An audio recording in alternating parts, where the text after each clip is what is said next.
All right, what up, people? It's your boy Chig from Guna Eagle Eye coming to you again with a brand new video. You're through to the Filthy Casual and Hardcore Show with me and my co-host Ola. Say hello to the people, Ola. Yeah, we're back. It's early in the morning. We rode it through, and what a night! What a night! Yeah, What a night! you could tell by Ola's voice, if not mine, that it's very early on a Sunday morning, and I ain't gonna lie to you. I got a date with my bed, and Ola has got unfortunately work, so we're gonna keep this real brief. But wow, I mean, if there was anything to wake us both up, it was those two interim title fights. I know Yeah, that people weren't over the moon when it was announced that the show is being headlined by two interim title fights. But man, oh man, what fights they were. Ola, what did you think? Just as an overview. um, I thought first of all, shout out to a Stylebender, real Stylebender, Mm-hmm. Israel Adesanya, one of our own, one of our very own Niger lad, uh, Nigerians packing up. They packing up champions right now. Mm-hmm. Um, I was very, very impressed. I thought Kevin Gastelum was a very worthy opponent. Yeah. I thought he came with it. It brought the fight to him. Mm-hmm. We've never seen Israel through his career at the UFC or in the UFC in muddy waters, in deep waters, and Kevin Gastelum definitely took him in deep waters tonight, and Yeah. the fight was fantastic. For me, I think a very good candidate for fight of the night. Mm-hmm. Um, to start with, it was almost like Israel was collected data on Kelvin, but he suffered. He suffered while he was collecting those data, trying to manage the reach, trying to control the distance. But while he was trying to figure it out, Calvin was getting in there, and Mm-hmm. the winning of the rounds went back and forth with both these guys. But incredible, incredible fight, incredible scenes. So happy for Israel, his family, and his fans, which both of us we're big fans of him. And Yeah. yeah, fantastic, fantastic work. He's got incredible, incredible uh, work ethic. He's got a heart, and he exhibited all of those tonight because when he didn't look pretty, he had to dig deep Mm-hmm. to he almost finished Kelvin as well, which I thought the ref was going to stop it at one point, but he didn't. I think in the last 10 seconds of the fifth round, but Kelvin hung up in there, and he went to decisions, and yeah, Yeah, I must admit, it was almost like watching Arsenal again. yeah, Uh, just watching the ups and downs of Arsenal, which obviously, if you're an MMA fan, you have no idea what Arsenal is. Just look up Arsenal Football Club and you'll understand my pain. And it was real good preparation as supporters of Israel watching this fight. Because I tell you, I'm not going to lie, after that first round, he was taking so many hits. I was like, oh no, right? But then I thought to myself, well, Calvin is using up a lot of energy here. If Israel is just clever, just pick him off, let him ride out, let him burn off his energy, pick him off, and then come the fourth, fifth round, take over, just take it over. It almost went to that plan, although I thought Kelvin had a strong round four. yeah, um, oh, yeah. but round five, it was all Israel, and like you said, um, to me, he he was very close to stopping Kelvin. He really was. Just that straight right hand down the gullet just did not miss. It did not miss. If there's one Um, thing we could praise or we know about Israel is his precision in striking. When yeah, when he starts to rain it down on you, he's yeah. so precise. He's a sniper, and Mm, and the amount of knockdowns that he got in that third round, it was incredible. mm, Came back. came back and got more knockdowns in the 5th round. I thought it was gonna get Kelvin out of there, but Kelvin he's got the heart of of a bull, and they both use the expression of him being the matador and Kelvin being the bull, and both of them they exhibited those attributes tonight. And to me, it's one of the best interim fights I've ever seen for interim belts. It's incredible. It was war. You could Phenomenal. tell that they both just wanted that belt. And him having Usman in his corner, cage side, I think that would have been extra motivation. His whole family there. I It's must just admit, for me, I actually felt as though, and I always felt this, that the Galstrom fight was harder style-wise, no pun intended, than the Whittaker fight would be. I actually think the Whittaker fight would suit Stylebender more. The Galstrom fight just felt like a really awkward fight for him, whereas Whittaker is more of his build, has more of his style, and I think he'd be able to almost turn that into a kickboxing fight, if you like, for the want of a better expression. Yeah. So it was a fight I was always a little concerned with. I did pick maybe heart over head a little bit, but I did pick Israel Stylebender to win the fight and win it on points, which happened. But man, it was more intense than I thought it was going to be. But if you're neutral, what a fight that was! I mean, what just a pure come on then, let's have it type of fight.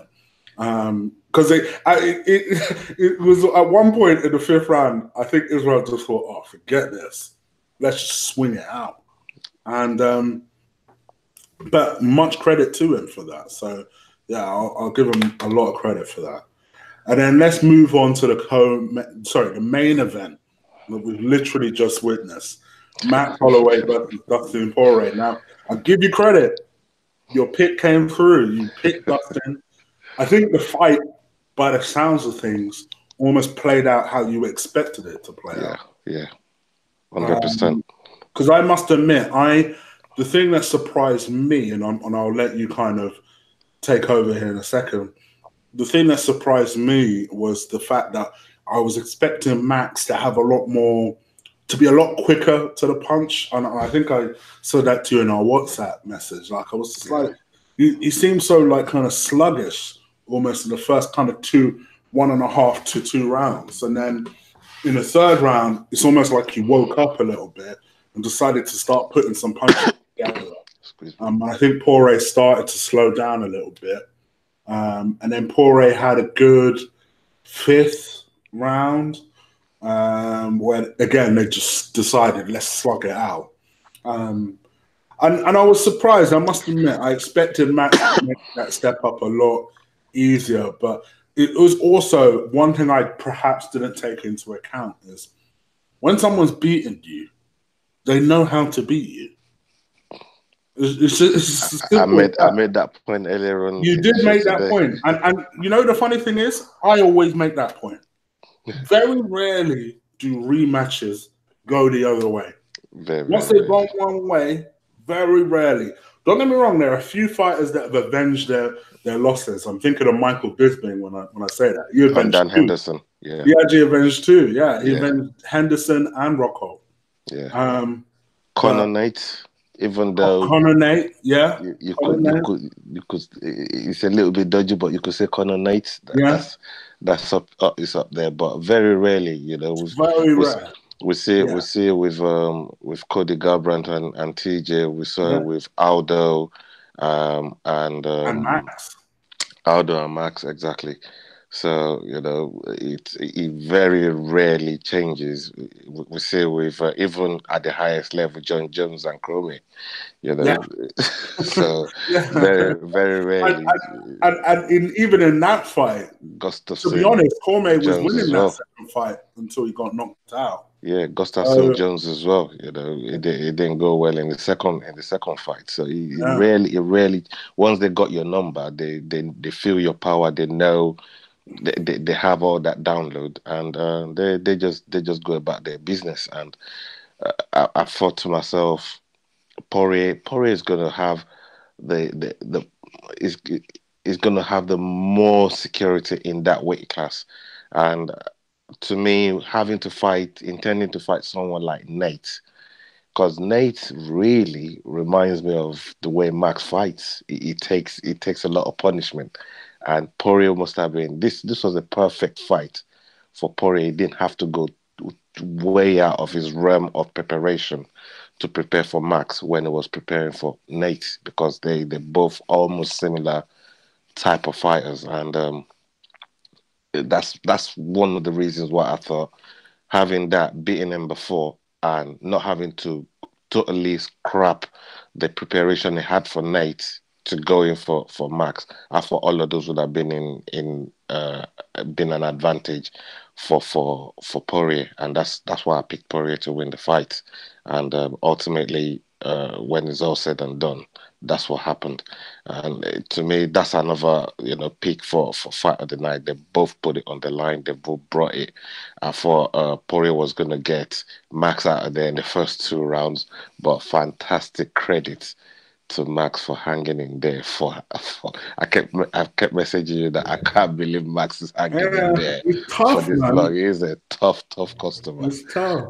Is a very tough customer, and credit to him. He's got a chin, like his chin. I think he can hang in the lightweight division. I haven't seen what he did there, because I, not I, many people can go through what he went through there tonight. so funny enough, I was going to ask you that. What do you think he'll now do? Because I think he'll probably drop back down to 145, and then when Man, he loses, should he lose that bout anytime soon, then he may step back up to lightweight. I think Max is too proud not to give it one more shot Yeah. before going back down there. Oh, okay. Okay. I think he's way too proud not to give it See, one more I shot. thought you were going to say he's too proud to give up the belt. No. I think he'll give the lightweight another shot. He's gonna try again, and Who would you match him? He'll probably wait for the winner of Khabib Poirier to see if he can get another shot at it. But I think he'll try again. I still think you can make the Conor Max fight. They're both coming off losses now. Yeah, it'd be interesting to see what class they do it in. What Nah, fit? do that at 155. Conor ain't gonna kill himself for 145. He ain't gonna do that. He ain't gonna do that. It's where the belt is. You have to think where the belt is, and if there's gold, that might persuade Connor to come down. Maybe you're right. So Maybe, that's where the gold is. They're both not going to fight for nothing, or and there's maybe no Max belt at Tony 155. fight at 155. That's a potential fight. That's a potential fight. It's a fight everybody will pay to see, and I will watch that at 155 belt or not. So overall, fantastic fight tonight. It's a great card. We've been treated. We've been treated tonight.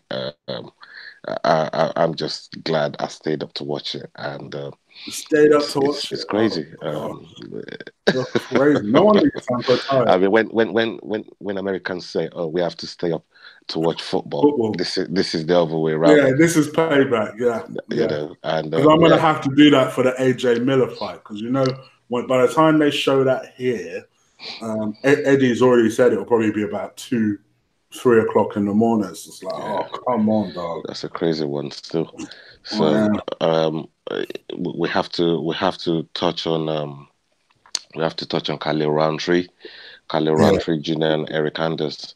That's another fight that I thought that was a fantastic fight. I, If you followed Khalil Roundtree from when he debuted um, for Ultimate Fighter in 2016 when he first came to the UFC, it was the death of his brother that really brought him to the UFC was on the street stuff, and it was just going mad on the street, and he had to hone in his aggression and everything, and that's what got him into fighting. And just looking at him now, from what it was then and what he is now. He went to Thailand because you could see him exhibiting the Muay Thai um, skills that he's just learned. He's just freshly learned those, and he put it to the effectiveness of what he's just learned is fantastic. And this guy's already got a heavy hand, So to have Muay Thai into his toolbox is ridiculous. And I've never seen him do leg strikes the amount of times he was doing it today. It's crazy. This guy is powerful. I mean, the people he was dominating in Ultimate Fighter, heavy guys. He was knocking people the fuck out. And this is the result of a new Khalil, and we definitely got a new fighter, improved fighter with way more weapons in his arsenal than we've ever seen before. And I'm so looking forward to watching this guy. I was very impressed, just because, like you say, those Muay Thai kicks, they were so good. They were almost disguised in the way he was throwing them. They were very quick. They were very sharp. And my gosh, look, it hurt my leg watching that. It hurt my leg. I couldn't believe it. I was like, what is going on here? Just constant. He's vicious, man. First of all, it was just so many. I lost count at one point how many inside kicks he was doing. Then he switched to the outside. I thought, oh my gosh, this guy can barely stand. And when he connects with his punches, let me just start throwing punches at this guy, and sat him down 3 times towards the. And I know Eric Anders is no chump. I've seen him storch people before. It's not a mug. He's definitely in a mug. And so I just thought to myself, wow, this guy is. Where has he been hiding this entire time? And he's going to be a problem in that in that division. He's definitely going to be the one problem he has is his cardio. A lot of the times, it's so good to see him go 3 rounds today, because what he usually do when he first started fighting, especially his first few bouts in the UFC, was he goes for he puts everything into the first round and try to knock people out, put all his energy in there. And he didn't learn to conserve his energy. And by the time, if people can't withstand his power going into the second round, he's gassed, and then they just finish him. And that's what used to happen, what used to happen with him. But I think he's found new ways to channel that now, that I don't have to go all guns blazing to try and kill a man in the first round. By using them leg kicks, he can just pick him off. It's like having Barboza on super steroids. That's what he's turned himself into. And this guy can knock people out with his hands. So, he's crazy. It's going to be incredible to watch.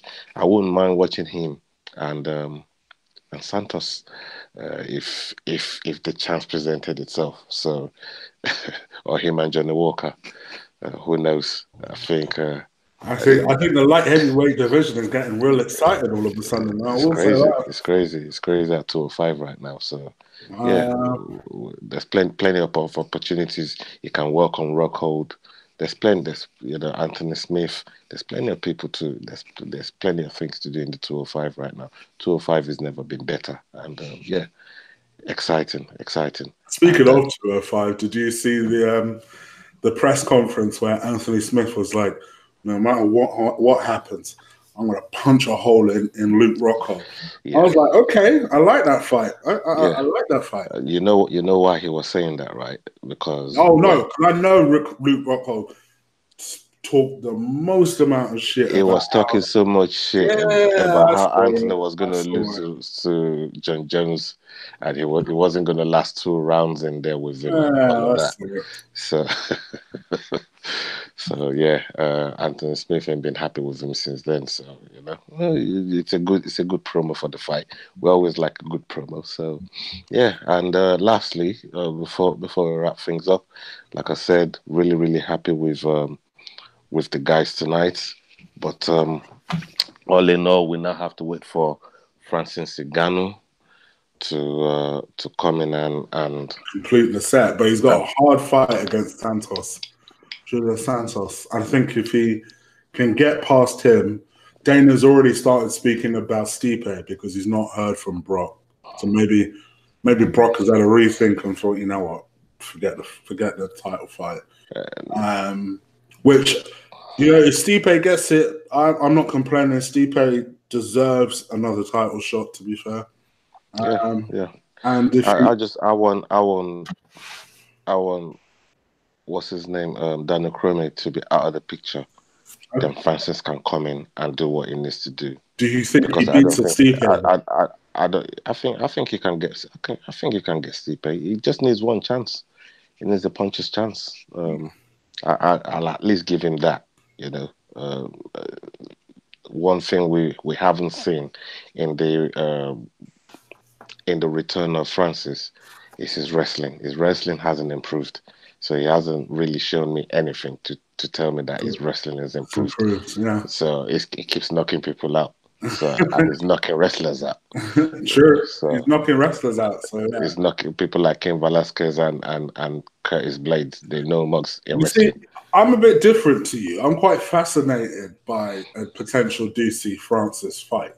I think that would be really interesting. He knows he's not going to win that. I don't think there's any point. Francis. Yeah, because you know when the thing is this year when you have 2 title fights and you lose it, UFC ain't really looking at you no more. You've already had one with Stipe. If you're going to lose the one with Daniel Cormier, that's you chasing the belt. That's that done for a long. It's going to be done for a long time. So there's no. I can understand it away. It's a bit of a hard sell to the public. Like, what? So we're giving you a third shot. Exactly. So yeah, I can understand that. It's not exactly the Connor type that can sell, that can wow a crowd, that can trash talk and do all the marketing stuff to, you know what I mean? So to give him another title shot after title shot after title shot. So, you know, with title shots, chances are limited. So, no, I can understand that. Yeah. All right. Well, guys, I hope you've enjoyed the review. It was a very, very brief one. I definitely enjoyed the show, man. I enjoyed the show as well. So, yeah, just leave your comments below. What sort of fights would you make for Max? And even Galstrom. Who do you think Galstrom should be paired with now? He'll be disappointed that he lost that Israel fight. What do you think he should do now? Leave your comments below. If you like this video, do crush, destroy, hit that like button for me. I appreciate it when you guys do that. I'll be back later today for you football fans, you soccer fans. I got to keep in mind there are a lot of people that might be watching who are watching. Yeah, yes. What is Arsenal? So yeah, so I'll be back later to talk about Watford versus Arsenal. Ola, are you going to be around to join me? God knows. Only God knows where I end up. Only so God knows where I end may up. Not be around to join Only me. God knows where I end up in the country today. But I'll keep you updated. So we'll keep you updated. Best way to be kept updated, though, if you hit the subscribe button, hit the notification bell, you'll be kept updated. Or alternatively, you can follow me on Twitter at Colossal Chig. Almost 3,000 followers, weirdly. So yeah, well done, man. Well done. Keep it going. And just follow me on there. Or you can follow me on Instagram, Guna_Eagle_I1. All right, we're out of here. Take care, people. Salute. Peace.